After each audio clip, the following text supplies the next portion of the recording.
Woi, main komputer terus boros listrik. Mau bayar pakai apa kamu? Kamu mah. Jadi, siapa kami sebenarnya? Halo, nama saya Urianita Sakti. Dan saya Kenneth Sunjaya. Dan ini adalah Panel surya dengan modul MPPT.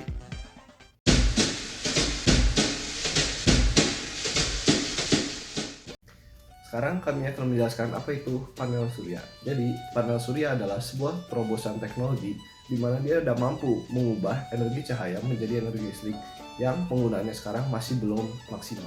Jadi, yang mendasari teori dari panel surya itu adalah efek fotovoltaik. Efek fotovoltaik merupakan fenomena fisika di mana energi cahaya datang yang mengenai permukaan sel surya akan diubah menjadi energi listrik. Arus listrik dapat timbul karena energi foton cahaya datang berhasil membebaskan elektron dalam sambungan semikonduktor tipe N dan tipe P untuk dapat mengalir.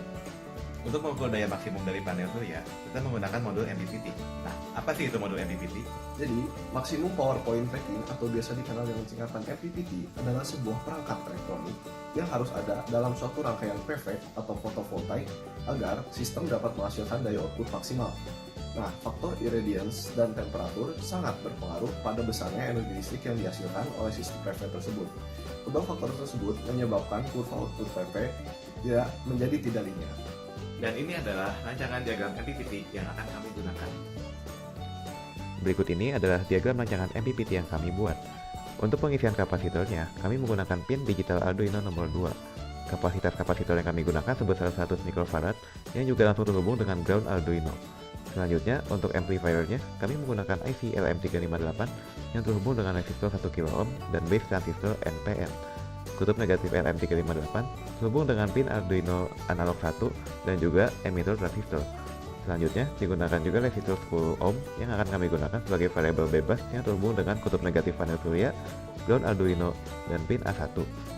Untuk pin A0 Arduino, kami gunakan voltage divider dengan cara menghubungkan dua buah resistor 10 kΩ dengan pin A0 di tengah-tengahnya.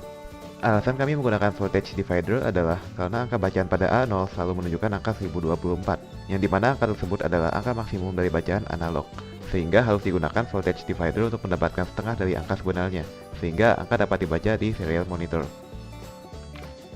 Nah, jadi dengan modul MPPT ini pula, panel surya dapat menghasilkan lebih banyak daya dan menjadi lebih efisien dalam mengkonversi energi matahari atau energi cahaya menjadi energi listrik, terutama saat listrik panel surya akan digunakan untuk memasok listrik pada bangunan atau jaringan listrik.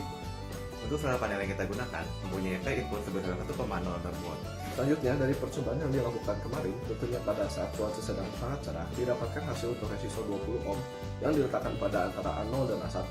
Daya maksimum yang dihasilkan sebesar 0,63 watt, sedangkan arus yang maksimal yang dihasilkan sebesar 0,17 ampere. Sedangkan untuk variabel resistor 10 ohm, didapatkan daya maksimum sebesar 0,73 dan arus sebesar 0,18 ampere.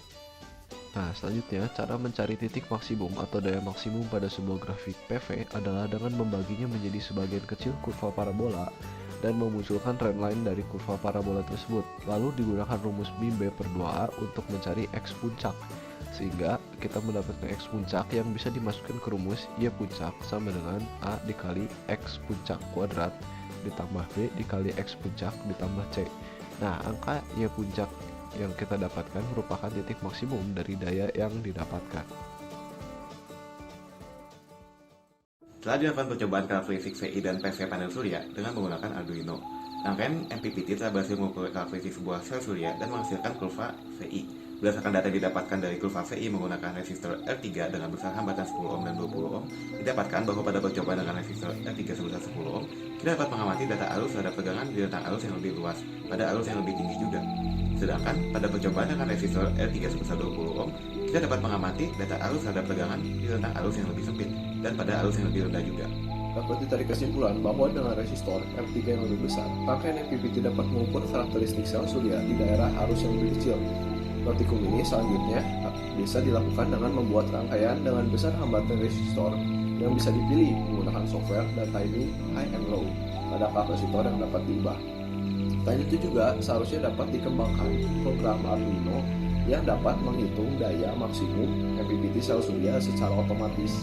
Terima kasih telah mengikuti Perjalanan percobaan yang sangat sulit. ini.